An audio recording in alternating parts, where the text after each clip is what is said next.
Welcome back, my gardening friends, to episode 250 of the Just Grow Something podcast. Wowza.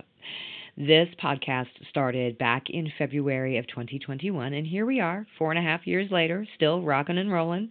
I am very appreciative of you being here, and so for today's episode, I thought we would answer some of the questions that I have gotten from you here recently. I always figure if one person asks, there's likely others who have the same question. So, today we're talking when plants are the appropriate size for transplant, some clarification on the Three Sisters method, potatoes, celeriac, insect netting, and more. All questions asked by you through DMs, email, the Facebook group, and in person. Let's dig in.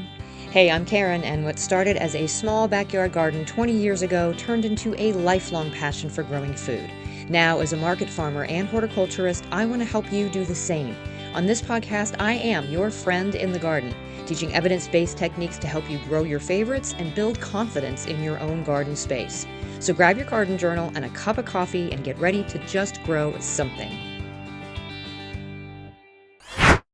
So new designs, I guess this is a great time to say this because yay for 250 episodes, but I've got some new designs live in the merch shop. I may add a few more items or have a few more items to add with those designs over the next few weeks, so bear with me. If you see a design that you like and you want to see it on something specific, just reach out and let me know and I will put it together if I can. All of the merch that I offer is printed on demand. So we're not just buying a bunch of clothing and water bottles and stuff and then having them end up in the landfill if they don't sell, which is a much more sustainable way, I think, to do this. Some of the older designs will be retired in the very near future, so get in there soon if you have been eyeing something but maybe haven't made the leap yet. So let's dive right into your questions that you've been asking me over the past probably 6 or 8 weeks or so as we're transitioning into this gardening season. You guys have had a lot of questions. So Katie Jones said, I listen to podcasters that say when the plant is big enough to transplant. What exactly does that mean? 2 true leaves? 6 true leaves? A certain height? Thanks, and I love the podcast. I'm so glad that you're listening, Katie. Thank you so much. I love this question. The answer is it depends. So the first thing to consider is, are you transplanting up into larger containers? Generally speaking, you don't want to pot up anything that doesn't already have at least their first set of true leaves. After that, when to pot them up is based on the plant and the container that it's in. So we don't want plants getting root bound, and we don't want them struggling to get nutrients from a soil volume that is not sufficient. So I always say to check the root system of the plant and then pot it up into something bigger when the root ball is full, but not wrapping around itself yet, if that makes sense. We don't want it root bound before we transplant it or before we pot them up. The next consideration is when we're transplanting out into the garden. And so this doesn't matter whether it's in a container or a planter or an in-ground bed. There are a couple of things to consider. The first thing is think about, would this little plant be able to stand up to the wind and the rain and the other elements if I were to put it outside right now? The second thing is to figure out whether it's been properly hardened off. So if you're hardening off your plants and you've gone through the process that I detailed in that last episode that we did about this, I will link to that in the show notes, then the plant is going to tell you if it's not ready because it's going to start to show signs of stress.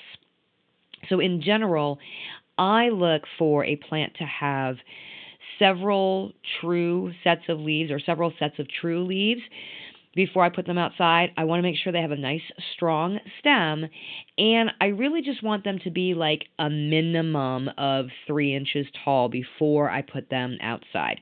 And this assumes that they all look really healthy and that they have all been properly hardened off. it really is a bit subjective, and each plant has its own requirements. So, what I think a tomato plant should look like when it's ready, and the size it should be, and the number of true leaves it should have, is going to differ dramatically than what I think a zucchini plant should look like before you're transplanting outside, and how many leaves it should have. So it really depends on, I guess, the requirements for that particular plant. For me, I really want a tomato plant to have a nice thick stalk. I want it to be, probably a good 4 to 6 inches tall. I would like for it to have, usually I've got 3 to 4 sets of true leaves on those tomato plants before I'm transplanting them, versus a zucchini, which you really don't want to keep in their containers for too long after they sprout, because they don't love having those roots disturbed, and it's going to tend to set them back a little bit.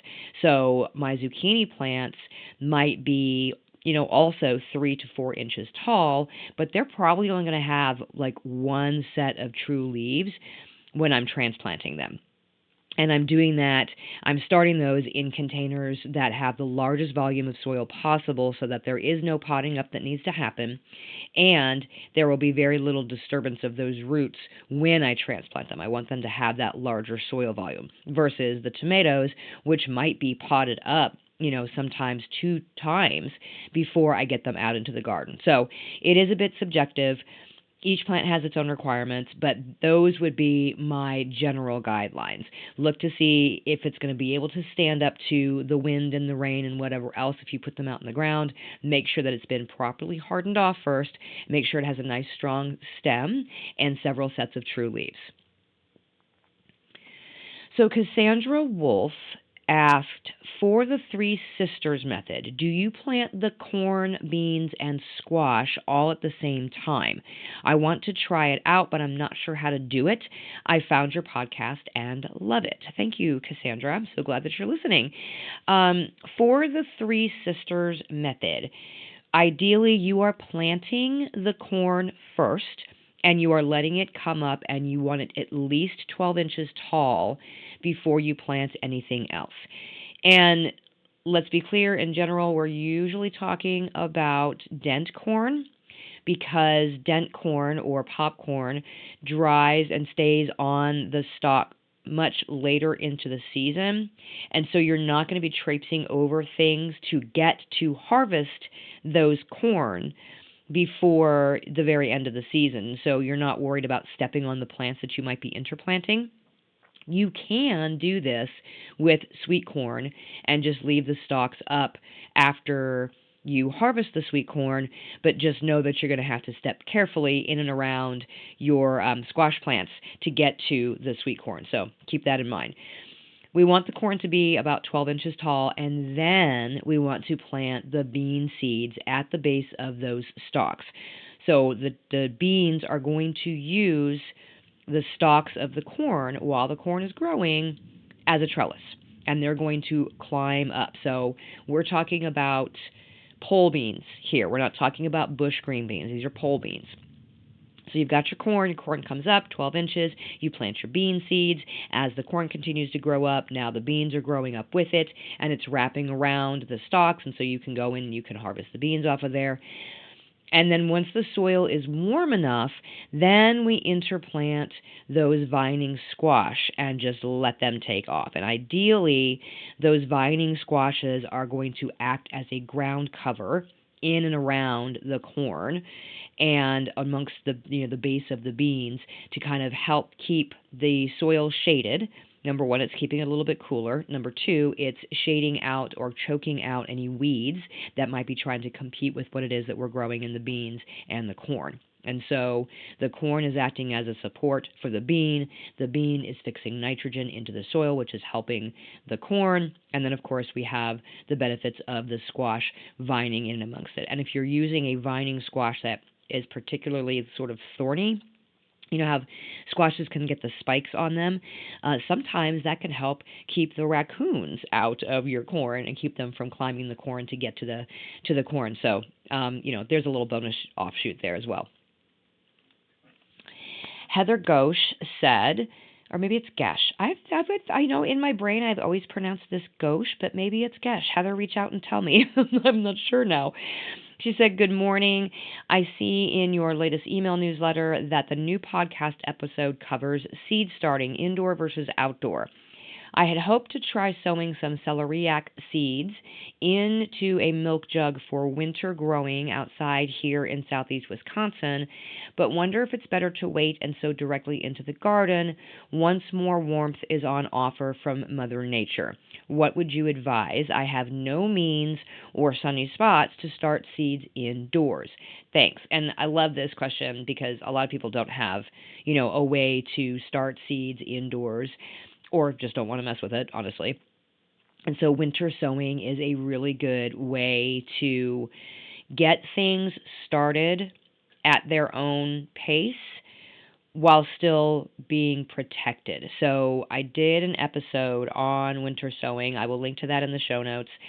And essentially, you are taking either milk jugs or plastic containers of some sort, and you are poking holes in the bottom for drainage, and then you're creating a sort of lid, essentially, on this container to where it can act like a little mini greenhouse.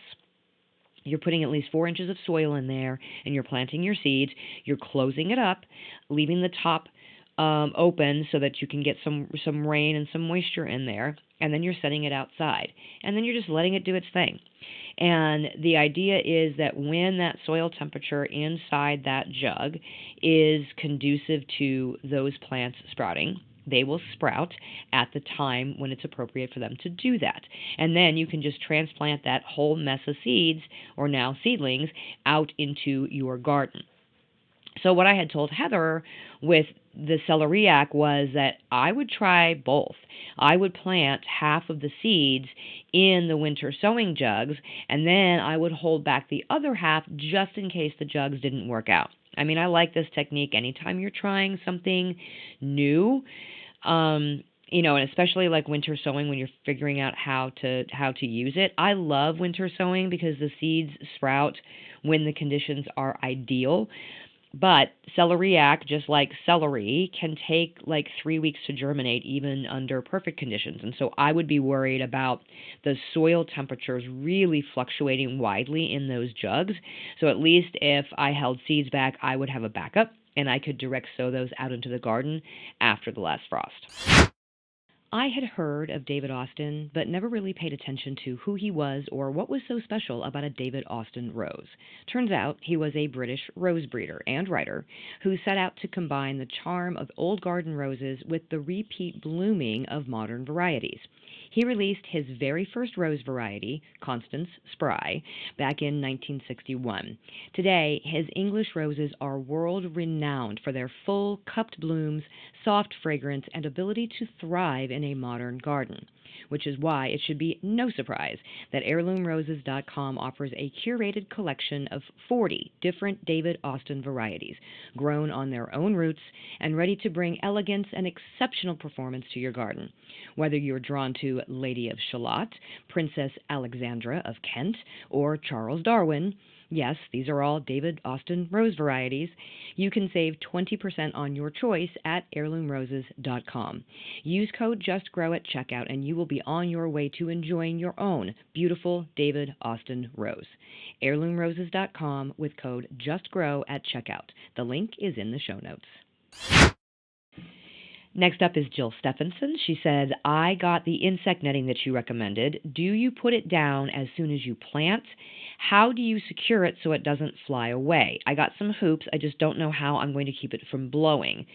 Should I direct seed or start plugs, or does it matter? My first round of transplants are looking good, but they're exposed, and it's only a matter of time. And Jill is referring here to squash plants. And so she is in the same area I am in West Central Missouri, and she's also a market farmer, and she was concerned about squash bugs and vine borers and all that kinds of fun stuff. And so she is using one of my techniques, which I recommend, and that is using insect netting to cover the zucchini plants before they start to flower to help at least delay the onset of the squash bugs. And so I told her I use landscape fabric staples to hold them in the soil. You can also use sandbags, or you can just bury the edges in the soil, but that's kind of a pain when you actually have to get into it because then you have to rebury it. So I just use those landscape fabric staples. They're the easiest thing to remove and put back again. I put the insect netting on immediately after planting. I am not taking any chances. And I do both direct seeding and transplants. So with squashes, I usually start with a round of transplants early on, and they immediately get covered with the insect netting. And then about a week or so later, I will direct sow another bed so that it's a few weeks behind the first. And I also cover those. I'll cover the bed immediately after sowing the seeds, right? Just to make sure I don't miss them sprouting and miss, an opportunity to protect them. So that way I have one succession already going with minimal work involved. I don't have time to be starting a whole bunch of seeds indoors and keeping track of them in order to transplant, and transplanting takes forever. And when we're in the middle of harvest, I don't want to also be doing a ton of transplanting, which of course we're already doing right now, but so I just do the next section as seeds directly sown in the ground. Now, my strategy this year, and I think I've talked about this already, but I'm really going like full tilt on trying to protect these plants this year. So I have blue Hubbard squash already planted on the opposite side of the garden from where I am planting the rest of all of my summer squashes and my zucchinis and that sort of thing. And they're out there. They are exposed. I have marigolds in there. And what did we say about marigolds? They attract squash bugs. So the blue Hubbard squash are uncovered. There are marigolds interplanted around them. And I'm going to be putting squash vine borer pheromone traps in that bed as well. And then I have the next bed over will be sunflowers. And the idea is hopefully the squash bugs will be attracted to the blue Hubbard squash because they are unprotected. And they also tend to be a preferential sort of trap crop in terms of squash bugs. They tend to like the blue Hubbard squash over any other squash for whatever reason. Those and red curry squash, if you've ever seen those. At the same time now, I'm getting ready to start transplanting my zucchinis, and they are going to immediately be covered. They're going to be interplanted with nasturtium, and so that will hopefully, mess up that chemical signal and confuse the insects that are trying to come after the squashes. So I'm going to keep those plants completely covered until they start to flower. And so hopefully the bugs will be attracted to the blue Hubbard squash. The vine borers will also be more heavily attracted over there, in addition to, just seeing the squash, but also we've got the pheromone traps over there. And then the sunflowers will hopefully attract the birds, who will also come in and predate on those insects that are over there. And so by the time I need to uncover the other ones that I actually want as my cash crop, then hopefully they will be left alone, at least for an extended period of time, so I can start to get a harvest off of them. And then I'm just going to see how things are going. If I start to see immediate infestations, then obviously I'm going to go ahead and continue with my usual succession plantings. But when we can do squashes really well here, they do phenomenally well. And, they'll go all season long, and I will just have tons and tons of zucchini. But that hasn't happened here in probably 10 years. It's probably been at least 10 years since I had those giant squash and zucchini plants out there that were 3 foot tall and just as wide, and I didn't have to worry about all these squash bugs and stuff. So that's my plan this year. Fingers crossed. I will absolutely update you as it goes, because if I can crack the code on this, believe me, I am going to share, okay? Shelly Orozco says, "Hey Karen, I have a question. I bought some seed potatoes last fall but didn't get them in the ground, so I stored them in a dark closet in the box. When I pulled them out, they looked like this, and the potatoes are a little soft but not mushy. Can I still plant these? And should that growth go above ground or below? And so she sent an image of some very sprouted potatoes. And of course, this was back in March, but this is good info for future use for everybody. So you can totally plant those. If your potatoes, your seed potatoes, sprout, you absolutely can put those in the ground. The growth can be buried face up, right? So get them down as deep as you normally would plant your potatoes. Cover them up with a good 4 to 6 inches of soil. It's okay if those sprouts break off when you handle them, because they will sprout again. So long as they still have those eyes on them, they're going to continue to sprout, as long as those potatoes aren't like mushy. Once they're mushy, there's no energy left in them anymore, and so they don't have any energy to draw off of in order to push those sprouts up while they're waiting to root. So but if they're just soft and wrinkly, but they're still decent potatoes, in terms of firmness, then by all means go ahead and plant them. And in fact, I did that this year. I had some that I had saved from last season that I was planting, and a few of them had sprouted already. And some of them were a little bit long, and they are growing out there beautifully right now with absolutely no problem. So, sticking with the potato theme, this one comes from Rachel Russell. She says, I am looking at my potatoes, and there is a pretty significant crop of potato beetles in one section of my potatoes. They do not appear to have spread very far, but they are prolific in the spot where I am seeing them. I'm also seeing ladybugs, so I don't know if that natural predator will handle it, or if I should get on it right now with more aggressive tactics. We did purchase some Pyganic organic pesticide. We have not used it yet, as we really want that to be a last resort, but we do have it on hand. Any thoughts? So, fun fact here, Rachel and her husband Michael are my mentees. I am their mentor, their farm mentor, through a USDA grant program for beginning farmers and ranchers. And so I get to talk with them all the time, and I get to go out to their place and sort of hands-on teach them things that, they might have questions on. And so this was a question that she had sent me. And what I told her was that I would monitor the situation very closely. If you're seeing lots of ladybugs, they may take care of the problem for you, and I always want to give those natural predators a chance before resorting to anything else. And obviously, that was the same, sentiment that Rachel was expressing. They also have chickens, and so I told her maybe they could let the chickens into that area too if they wouldn't destroy anything else in the process, because chickens are very good at eating, these types of beetles. The good news is that Rachel was only seeing them in sporadic clusters on individual plants. And what that means is that the diversification in their gardens is working. They have been working really hard on trying to interplant things, and also growing a lot of pollinator-friendly plants and things that attract those insect predators into the garden. So that, it's the fact that they're not overrun already and they're just kind of sporadic is good news. But that being said, I would check the volume of the potato beetles daily and hand pick the adults right now to keep them from mating. And of course, you can just toss those to the chickens, right? And also advised her to check the leaves for egg clusters and remove those. So just like squash bugs, potato beetles also overwinter as adults, and generally they're in kind of wooded areas and some of these debris fields that are in and around our garden areas. And it just so happens that, Rachel and Michael, their gardens kind of back up to a wooded area, so it's very likely that that's where those potato beetles came from.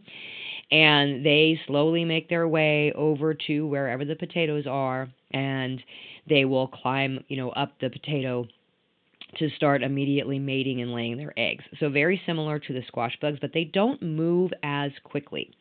So a prevention is to mulch your potatoes with straw, and that will actually slow them down. They fall into the crevices of the straw, and that's where some of the bugs can start to predate on them. So it makes it, a little bit more treacherous for them to be able to get to their intended target. You can also dig a trench around where you got your potatoes planted, and then you can line that trench with black plastic. And so it's very easy to see them in there, and you can fill that trench with water, almost like a moat. And so as they're trying to crawl to get over to where the potato field is, or your potato beds or whatever, they're falling in there and they're drowning. Or you can very easily see them on the black plastic and you can scoop them out. The reason that this is important is, the life cycle of these guys is only about 30 to 45 days from the time that you see them. And so if they're getting to your potatoes and you're not picking those adults off and checking for those egg clusters, by the time, the potatoes are really in the midst of their full growth, you can have a full-blown infestation on your hands, and they can very easily just demolish the leaves of the potato plants if they go unchecked. So if the population doesn't seem controlled, after a couple of days of going out there and, hand picking and seeing if the ladybugs are kind of doing their work and maybe getting chickens in there to see if they're doing the work, then we might want to turn to a spray. But what I recommended to Rachel was that I would use spinosad instead of pyganic. Pyganic is a pyrethrum. It is derived from chrysanthemums. It is very effective in terms of it's fast acting, right? It acts very quickly once the insects are hit with it. But it also doesn't last very long. It is photosensitive. So once it kind of is in the open air and it's exposed to the sun, then it starts to degrade and it doesn't last very long. The spinosad, or the spinosad, I always pronounce that wrong. The spinosad is much more effective because it lasts longer and it's not photosensitive like the pyrethrums are, and it's just better overall for things like beetles. So that would be my recommendation. All of the things that you can do to prevent it. Also, you would want to check too to make sure that those potato beetles aren't also ending up in your tomato plants and in your eggplants, because anything that's in the nightshade family, they are going to be attracted to. So if you've got them in your potatoes, you might double check and make sure you don't have them in your tomatoes. Next one is from Chrissy Roof. Pill bugs. I have a million of them. I don't recall them being this prevalent last year. I noticed them munching on my cabbage. I spread DE last evening, but also wondering about beer traps. So we have had a ton of pill bugs here also this year, and it's not necessarily a bad thing to have pill bugs in your garden. They do a great job of breaking down plant matter and debris into this beautiful humus that adds to our soil, right? They're great for that. They are detritivores. That's their whole job. But when they start to accumulate en masse, they actually will start to eat on your plants. If there's too many of them and there is not enough of sort of, dead and dying plant tissue around for them to eat on. Beer traps do work, but I use potato slices. So I cut potatoes in half, and then I place them face down in the bed, and I just put them all over the place. They love the moisture of those potatoes, and they like that decaying tissue. And so it's super easy just to walk out with a container and flip the potatoes up and look at them, find your pill bugs that have gathered underneath it, tap them off into a container, and then relocate them. Put them someplace else in your yard where, you might need them to be breaking down some of that. Maybe there's fallen leaves somewhere. They would love to go live in some fallen leaves. I hate to destroy them because they're so beneficial, so I just move them to a spot that has, that other debris that they can tackle. And by doing this, just going out a couple of times a day, or at least once a day, to flip up those potatoes, tap off the bugs, put the potato slice back down into the soil again, you can really remove a large number of those pill bugs with very little effort, and you don't have to destroy them. So another question that Chrissy had asked also, and this was in the Facebook group, so she asked the group, has anyone used nematodes to control grubs? Japanese beetles were awful last year for us. I also found a few armyworms.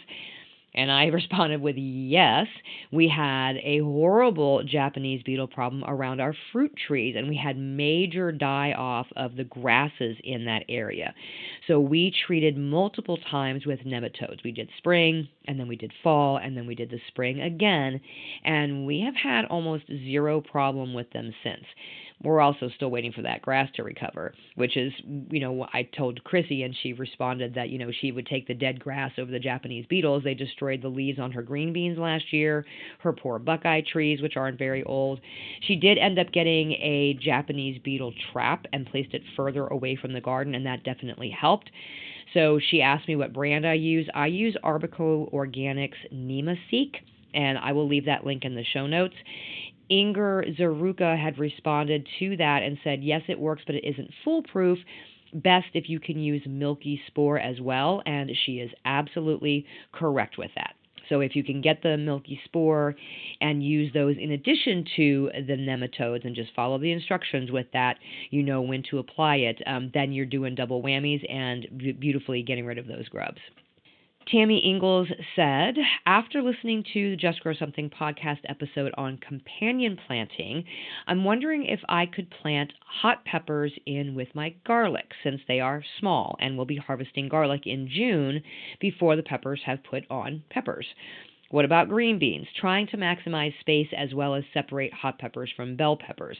Anyone experienced these combinations before? I wouldn't recommend the green beans, but I routinely plant peppers into my garlic and my onions. I'm doing it this season, and that's exactly the reason why. What she described is that, your peppers don't start to put on a lot of fruit until later on in the season. Even my garden homing Cody had replied to this and said, in her experience, peppers start to really get big in the later months of summer, so it sounded like a solid plan to her, and I absolutely agree. And I do this with my onions as I'm harvesting like the outer edges of the onions, because I will harvest a few of those early as like spring onions, and then I just replace them with my peppers all on the outside. With the garlic, I'm doing it in and amongst the garlic, and I'm just making sure that I'm not disturbing the root system of those pepper plants as I harvest the garlic. It's a really good way to not just save space, but also you're using the garlic and the onions to help confuse those pests that are wanting to maybe go after your pepper plants. And then finally, this isn't a question, it was a tip. So Cole Bodie, I'm hoping I'm pronouncing it right. I'm doing like the German pronunciation, I guess, Cole. It might be Coel, but Cole had a tip to share after the tomato episode. She said, I'm on the Oregon coast where temps can dip at night and wind can blow cold. I sink bottomless black pots around my tomatoes, squash, and cucumbers when I set them out. Seems to give a bit of protection as they get started. Karen, that was a brilliant and thorough presentation on tomatoes. Thanks so much for sharing your enthusiasm, education, and experience. And I appreciate that tip. I appreciate the thank yous on that, and I think that is the perfect note to end this 250th episode on. I truly appreciate you being here each and every week with me. I love sharing this information with you, and I hope that it's helping you to become a better gardener and to truly enjoy your garden even more. Until next time, my gardening friends, keep on cultivating that dream garden, and we'll talk again soon.